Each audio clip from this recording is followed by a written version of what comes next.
आज पढ़ते हैं रेस्पिरेटरी सिस्टम्स के बारे में। मैं अभिषेक अमित गुप्ता आज डिस्कस करेंगे रेस्पिरेटरी सिस्टम्स के बारे में। सबसे पहले कुछ बिंदु को अच्छे तरीके से समझ लेते हैं। पहला कि इस चैप्टर का पर्पस क्या है। इस चैप्टर में हमने डिस्क्राइब किया हुआ है एनाटॉमी ऑफ रेस्पिरेटरी सिस्टम को। उसके बाद फिजियोलॉजी क्या होती है रेस्पिरेटरी सिस्टम को, उसे समझना है। फिर समझना है उस इवेंट्स में जिसके कारण से इनहलेशन, एक्सलेशन और गैसेस का एक्सचेंजेस होता है, और समझना है कि ऑक्सीजन और कार्बन डाइऑक्साइड का ट्रांसपोर्ट ब्लड में होता है, कैसे होता है, उसे समझना है। लेकिन उसके पहले हम लोग कुछ मेडिकल टर्म्स को समझ लेते हैं। जो मेडिकल टर्म्स पहला है ओटोराइनोलैरिंगोलॉजी। यहां पर तीन शब्द को मिला के, ओटो मतलब कि ईयर, राइनो नोज को, और लैरिंगो थ्रोट को कहते हैं। तो जिसमें हमने ईयर, नोज और थ्रोट की स्टडी होती है, मतलब वो ब्रांच ऑफ मेडिसिन जो डील करता है डायग्नोसिस और treatment of disease of ear, nose और थ्रोट को, उसे ही ओटोराइनोलैरिंगोलॉजी कहते हैं। दूसरा टर्म है पल्मोनोलॉजिस्ट।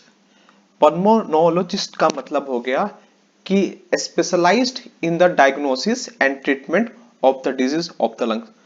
तो यहाँ पे दो मेडिकल टर्म्स हैं। कुछ इंट्रोडक्शन देखते हैं कि रेस्पिरेटरी सिस्टम के बारे में थोड़ा सा इंट्रोडक्शन पढ़ते हैं। पहले रेस्पिरेटरी सिस्टम प्रोवाइड करता है एक्सचेंज ऑफ गैसेस। जैसे हम बात करेंगे ऑक्सीजन की, तो ऑक्सीजन का इनटेक करना और कार्बन डाइऑक्साइड का एलिमिनेशन करना, बॉडी से बाहर निकालना।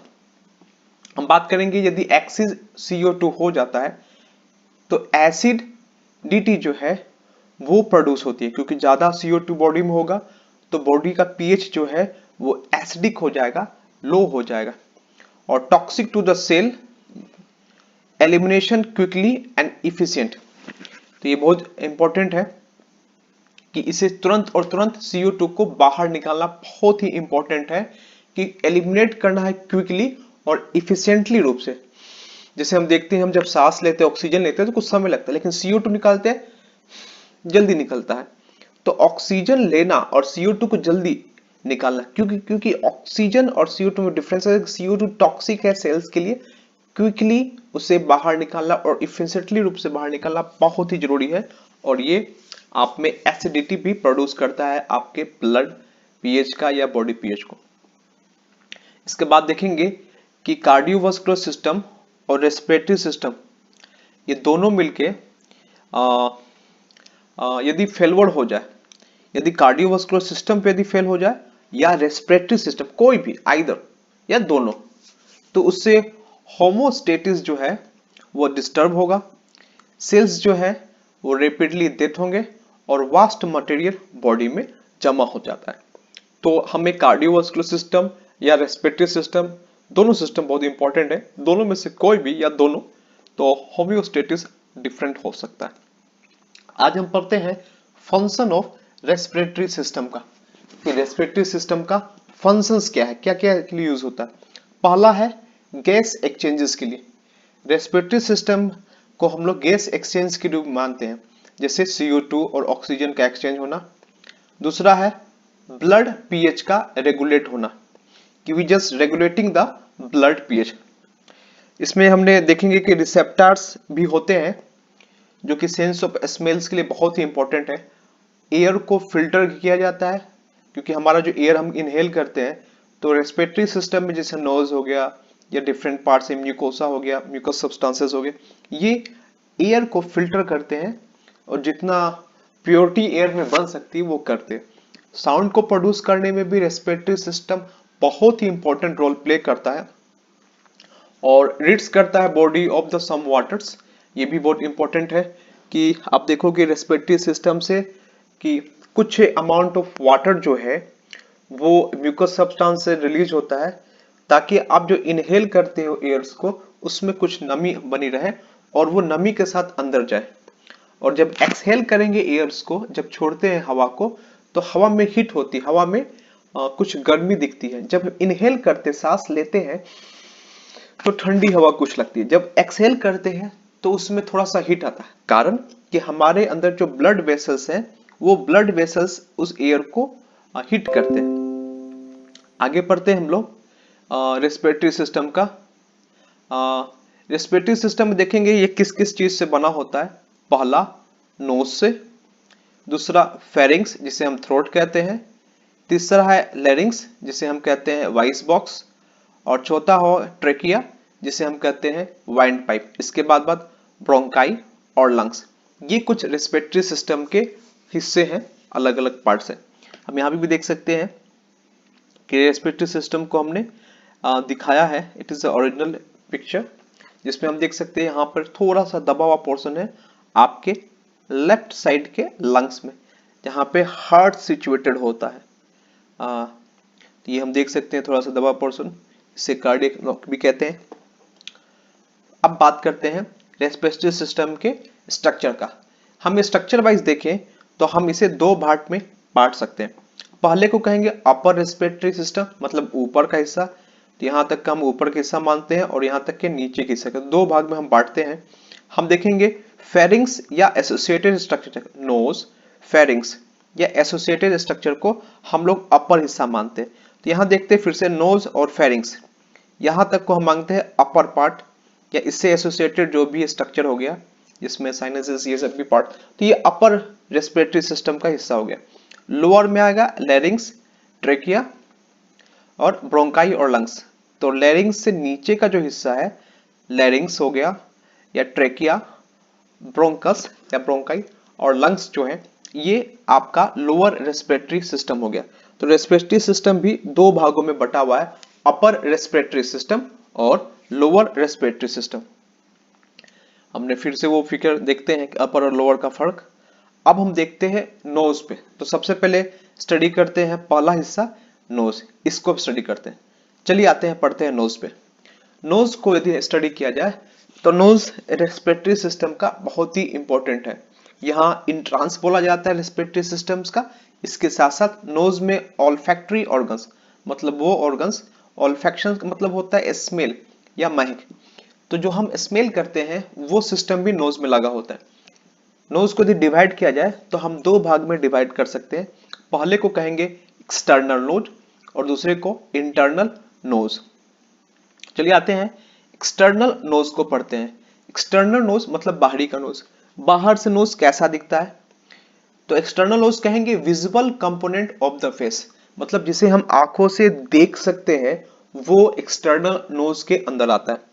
तो इसका देखोगे कि प्रोजेक्शन ओवर हुआ है और अलाउ करेगा entrance to the nasal cavity में, ये एक्सटर्नल नोज में दिखेगा। और साथ साथ पिरामिडल शेप भी होगा एक्सटर्नल नोज का। तो एक्सटर्नल नोज में हमने कुछ चीजें देखी है। विजिबल कंपोनेंट है फेस का पहला, और पिरामिडल शेप का ये दिखता है, और प्रोजेक्टिंग ओवर होता है और अलाउ करता है entrance into the nasal cavity, मतलब जिसे हम आंखों से देख सकते हैं नोज को, वो एक्सटर्नल नोज है। और जो इंटरनल नोज है जिसे हम विजुअल नहीं कर सकते वो इंटरनल हो गया। तो एक्सटर्नल नोज का कंपोनेंट देखेंगे कौन कौन सा कंपोनेंट है। पहला देखेंगे बोनी कंपोनेंट, फिर कार्टिलेज और स्किन। तो सबसे पहले देखते हैं कि बोनी कंपोनेंट क्या है। बोन जो होता है वो सुपेरियर ऊपर के साइड में होता है, जिसमें नेजल बोन, मैक्सिला और फ्रंटल बोन होता है। चलिए आते देखते हैं बोन को। पहले बोन जो है ये नोज के सुपेरियर मतलब ऊपर का पोर्शन जो है बोन हो गया, और नीचे जो है वो हो गया कार्टिलेज। तो यहां से ऊपर का पोर्शन तो देखेंगे एक फ्रंटल बोन, बोनी फ्रेम पार्क में फ्रेमवर्क में फ्रंटल बोन, नेजल बोन, दो नेजल बोन है राइट साइड में, लेफ्ट साइड में, और मैक्सिला जो राइट साइड में और लेफ्ट साइड में होता है। तो बोनी फ्रेमवर्क में तीन पार्ट्स होंगे। पहला होगा फ्रंटल बोन, दूसरा होगा नेजल बोन जो कि दो पार्ट्स में बटे हुए थे, दो नेजल बोन है, और मैक्सिला। तो इस तरह से 5 बोनी फ्रेमवर्क से बना होता है एक्सटर्नल नोज। अब बात करते हैं कार्टिलेजिनस फ्रेमवर्क को। कार्टिलेजिनस फ्रेमवर्क देखोगे तो बीच में एक कार्टिलेज है जिसे हमने कहा है सेप्टल। सेप्टल का मतलब दीवार, जिससे हम देखते हैं कि राइट और लेफ्ट साइड बढ़ता है। उसके बाद देखेंगे लेटरल नेजल कार्टिलेज, तो दोनों साइड में है, राइट साइड में भी है और लेफ्ट साइड में भी लेटरल नेजल कार्टिलेज है।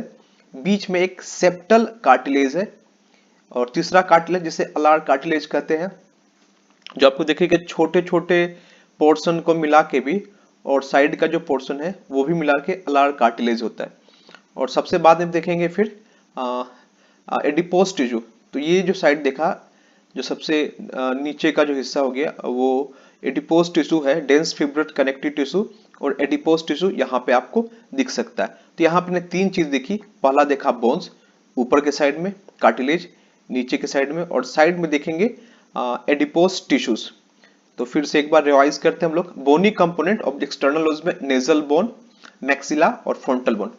कार्टिलेज देखेंगे इंफीरियर पोर्शन नीचे के साइड में था, दो लेटरल नेजल कार्टिलेज है, दो अलार कार्टिलेज है राइट और लेफ्ट साइड में, और एक सेप्टल कार्टिलेज है। हालांकि देखेंगे कलार कार्टिलेज में छोटे छोटे स्मॉल कार्टिलेज भी प्रेजेंट होते हैं। अब बात करेंगे स्किन।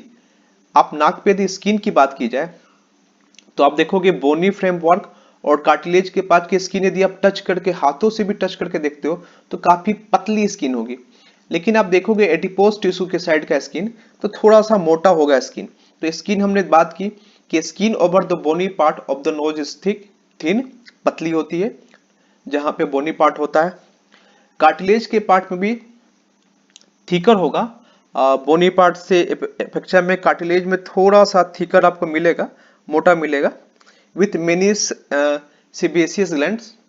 और skin extend into the vestibule of the nose via the naris. तो यहाँ हम देखेंगे कि हमने स्किन कहाँ पे मोटी है कहाँ पतली है। तो ऊपर का जो स्किन है ये काफी पतली होगी और यहाँ से स्किन जो है जो कार्टिलेज के पास से है या साइड्स में है ये काफी मोटी होगी और ये अंदर तक वेस्टिबुल्स तक चले जाएंगे। जो हम देखते हैं कि नोजल है तो स्किन अंदर तक घुसी हुई दिखेगी आपको, ये आप देख सकते हो कि अंदर तक स्किन आपको कुछ हद तक नजर आती है स्किन। उसके बाद ये तीन पार्ट्स देखे हमने, तो आगे बढ़ते हैं। Component of the external nose में आगे देखेंगे मसल्स के बारे में। मसल्स की यदि बात की जाए तो मसल्स बहुत ही इंपॉर्टेंट है नोज पे। तो देखते हैं मसल्स, ये मसल्स क्यों इंपॉर्टेंट है इसे समझ लेना जरूरी है। तो आप यदि बात करते हो फेशियल एक्सप्रेशन की, जब हम हंसते हैं, रोते हैं या जो भी फेशियल एक्सप्रेशन देते हैं उसमें स्मूथ मसल्स जो कि एक्सटर्नल नोज में है वो बहुत ही स्पेशल कंट्रीब्यूट करते हैं हमारे स्माइलिंग में, हमारे रोने में। ठीक है, तो यहाँ हम देखेंगे कि मसल्स में इनर्वेशंस कौन कौन से नर्व्स हैं। जैसे यहाँ पे फेशियल नर्व्स जो है, क्रेनियल नर्व्स, सेवेंस की चर्चा की गई है, वो मसल्स में इनर्वेशन देते हैं। लेकिन मसल्स की बात की जाए तो देखते हैं एक बार ओवरव्यू ये कौन कौन से मसल्स हैं। पहले हम देखेंगे प्रोसीरस मसल्स ऊपर में, फिर हम देखेंगे ट्रांसवर्स नेसालिस, ये कंप्रेसर है, फिर हम बात करेंगे एनोमेलस नेसाई का, फिर यहाँ बात करेंगे डिप्रेसर सेप्टी नेसी का, और यहाँ पे बात करेंगे कंप्रेसर नेरियम माइनर। तो कुछ मसल्स की यहाँ पे चर्चा हो रही है। यहाँ और देखते हैं लिवेटर लेबाई सुपेरियोरिस, एलिकी नेसी, डायलेटर नेरिस एंटेरियर। तो अलग अलग मसल्स हैं। ये अलार नेसालिस, ये डिप्रेसर है, दबा हुआ है, ये थोड़ा उठा हुआ दिखेगा ऊपर में, और डिप्रेसर का मतलब थोड़ा दबा हुआ पे। तो ऑर्बिकुलारिस और इस तो बहुत तरह के मसल्स जो है वो कंट्रीब्यूट करते हैं नेजल में, और ये नेजल्स के एक्सप्रेशंस के लिए बहुत ही इंपॉर्टेंट है। तो यहाँ पे अलग अलग तरह के मसल्स की हमने चर्चा की कि किस तरह का मसल्स कहाँ पे सिचुएट है। जैसे पोर्सियस मसल जो है वो ओरिजिनेटेड होता है फेसिया ओवरलाइनिंग द नेजल बोन और लेटरल नेजल कार्टिलेज के पास। यहाँ पे देखोगे कि फोरहेड में ये इंफीरियर इंसर्टेड होगा और contraction can depress the medical eyebrow. इसमें यदि कॉन्ट्रैक्शन होगा पोरोसियस मसल, देखते हैं पहले में कि पोरोसिरस मसल्स में यदि कॉन्ट्रैक्शन होगा तो क्या होगा, यदि इस मसल्स में कॉन्ट्रैक्शन होगा तो क्या होगा। तो कॉन्ट्रैक्शन होगा तो डिप्रेस होगा मेडियल आईब्रोज, व्रिंकल होंगे स्किन्स पे ऑफ द सुपेरियर डोर्सम पे। तो ये चीजें दिखेंगी। दूसरा है transverse portion of the नेसालिस muscles. तो यहाँ हम देखते हैं नेसालिस मसल्स जो है जो ट्रांसवर्स पोर्शन पे है, इसमें काम क्या होगा नेसालिस मसल्स का। तो देखते हैं ये प्रोसेरस मसल्स को असिस्ट करता है इसके एक्शंस में। और ये alar part of the nasalis है, arise from the maxilla inserting into the major alar cartilage. और ये मसल्स डायलेट करेगा नेरिस फ्लडिंग देम, और action associated with the depressor septi nasi. तो इन सब का है डिप्रेसर सेफ्टी नेसाई है, ये सब मसल्स के साथ मिल के काम करेगा। ये मसल्स इसके साथ ट्रांसफर्स नेसालिस मसल्स जो है वो काम करेगा प्रोसीरस मसल्स के साथ। तो ये पूरा का पूरा मसल्स का यहाँ पे व्यू दिखाया गया है।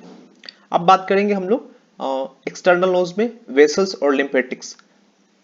यदि हम बात करते हैं वेसल्स और लिम्फेटिक्स की, तो देखते हैं कौन कौन से ड्रेनेज सिस्टम है। तो सबसे पहले बात करते हैं वेन्स की नोज में।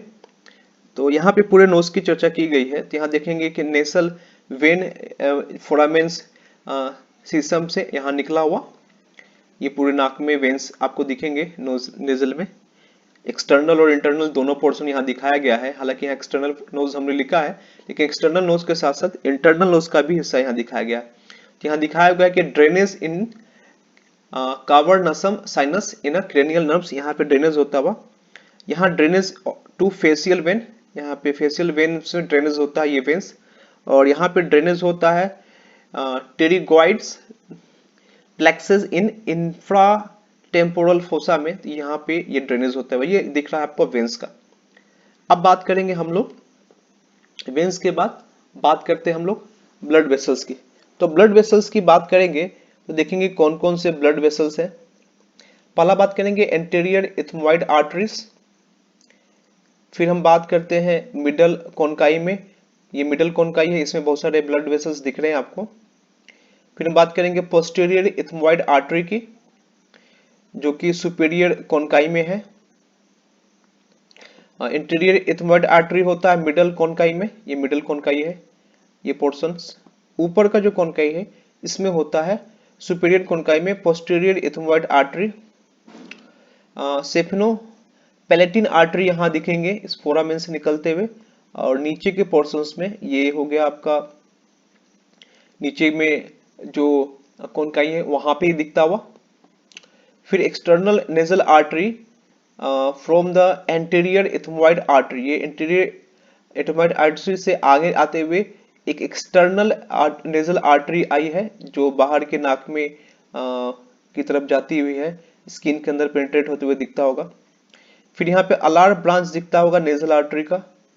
ग्रेटर पैलेटिन आर्टरी जो कि इंफीरियर कोनकाई में होता है। यहाँ आप देख सकते हैं lateral branches of the sphenoid artery. तो बहुत सारे ब्रांचेज हैं जो आपको दिखेंगे। फिगर बी में भी हमें बिल्कुल वैसा ही स्ट्रक्चर दिखता है, जैसे septal branches of posterior ethmoid artery, ये सेप्टल ब्रांचेज है। फिर septal branches of the anterior ethmoid artery, septal branches of nasal artery from the superior labial artery. फिर terminal part of the greater palatine artery, septal branch of the sphenopalatine artery. तो अलग अलग artery है जिसकी चर्चा की गई है। तो एक बार फिर से हम लोग देखेंगे कि वेसल्स के साथ लिम्फेटिक्स भी होते हैं, देखते हैं। हम एक्सटर्नल नोज की बात करी जाए तो एक्सटर्नल नोज में जो स्किन है वो रिसीव करती है आर्टरी सप्लाई को। ब्रांचेज ऑफ द मैक्सिलरी और ऑप्थेलिक आर्टरीज का ये ब्रांचेज होता है। और इसके बाद देखेंगे कि सेप्टल और अलार कार्टिलेज रिसीव करता है additional supply from the angular artery और लेटरल नेजल आर्टरी, उसका ये एडिशनल सप्लाई करता है। फिर हम बात करेंगे ब्रांचेज ऑफ द फेसियली आर्टरी का, तो ड्राइव होता है एक्सटर्नल केराटोइड आर्टरी से। फिर बात करेंगे venous drainage is into the facial vein, तो फेशियल वेन्स में जो वेनस ड्रेनेज हो रहा है उसके बारे में। और इंटीग्रल जुगुलर वेन्स वहां पे, तो बहुत सारे वेन्स की यहाँ चर्चा की गई। लिम्फेटिक ड्रेनेज की बात की जाए, लिम्फ्स की बात की जाए, तो एक्सटर्नल नोज से होगा वाया सुपीरियर लिम्फेटिक वेसल से होते हुए एकम्पनी होते हुए वेसियल्स वेन्स में आके मिलता है। ये vessels like the lymphatic vessels हो गया, ये हेड नेक और अल्टीमेटली ड्रेन करेगा डीप सर्विकल लिम्फ नोड्स में, ये आपका मिलता हुआ दिखेगा। अब बात करते हैं इनर्वेशंस की, कौन कौन से इनर्वेशंस हैं देखते हैं। यहाँ पर आपको ऑल्फैक्टरी नर्व्स दिखते होंगे जो सेंस के लिए जाने जाते हैं 1, ऑल्फैक्टरी बल्ब से निकले हुए। अब बात करेंगे यहाँ पे एंटीरियर एथमोइड से आपको निकला हुआ नर्व्स दिखेंगे। ये एक्सटर्नल नेजल ब्रांच है एंटीरियर एथमोइड्स नर्व्स का। इसके बाद देखेंगे internal nasal branches of infra orbital nerves, ये देखेंगे इंफ्रा ऑर्बिटल नर्व्स के बारे में। Nasal branches of the anterior superior alveolar nerves, ये दिख रहा है आपको। फिर हम बात करेंगे posterior inferior lateral nasal nerves, posterior superior lateral nasal nerves. अलग अलग तरह के नर्व्स यहाँ पे दिखी गई हैं जो कि निकलते हुए दिखेंगे सेफनोप्लेटिन से। यहाँ पे फिर से आपको ऑल्फैक्टरी नर्व्स दिख रहे हैं दूसरे व्यू से। फिर आपको यहाँ पे नेसोप्लेंटिन नर्व्स भी दिख रहे हैं दूसरे व्यू से, और एंटीरियर एथमोइड्स नर्व्स दिखते हैं। तो काफी सारे नर्व्स की यहाँ पे चर्चा की गई है। तो हम एक बार देखते हैं कि एक्सटर्नल नोज की यदि बात की जाए, वहां हमने इंटरनल नोज भी यहाँ पे चर्चा में कर दिए हैं, लेकिन एक्सटर्नल नोज की यदि बात की जाए तो ट्राइजेमिनल नर्व्स यहाँ पे दिखेंगे एक्सटर्नल नोज में। हालांकि इस फिगर में हमने इंटरनल नोज को फोकस किया हुआ है, लेकिन एक्सटर्नल नोज में ट्राइजेमिनल नर्व्स दिखेंगे। और यहाँ पे ऑप्टिकल नर्व्स भी दिखेंगे, cranial nerves V1 optical nerves की यहाँ पे भी चर्चा की गई है। उसके बाद हम देखेंगे एक्सटर्नल नेजल नर्व्स जो कि ब्रांच है ऑप्टिकल नर्व्स का, जिसे हम कहते हैं क्रेनियल नर्व्स V1। ये स्किन को सप्लाई करता है, डोर्सम ऑफ द नोज को, फिर नेजल अलाइक को, नेजल वेस्टिबुल्स को सप्लाई करता है। उसके बाद इंफ्रा ऑर्बिटल नर्व जो ब्रांच है मैक्सिलरी नर्व का, क्रेनियल नर्व्स V2 बोलते हैं 5-2। उसके बाद फेशियल नर्व्स जो फेस का एक्सप्रेशन करता है वो भी सप्लाई होता है नेजल नर्व्स में, जिसे क्रेनियल नर्व्स हम कहेंगे 7। तो ये क्रेनियल नर्व्स 5-1 और 5-2 और क्रेनियल नर्व्स 7, ये सब सप्लाई है एक्सटर्नल नोज में। अब हम बात करते हैं एक्सटर्नल नोज के फंक्शंस को, लेकिन उसके पहले लेते हैं एक छोटा सा विश्राम। तब तक सब्सक्राइब कीजिए हमारे चैनल्स को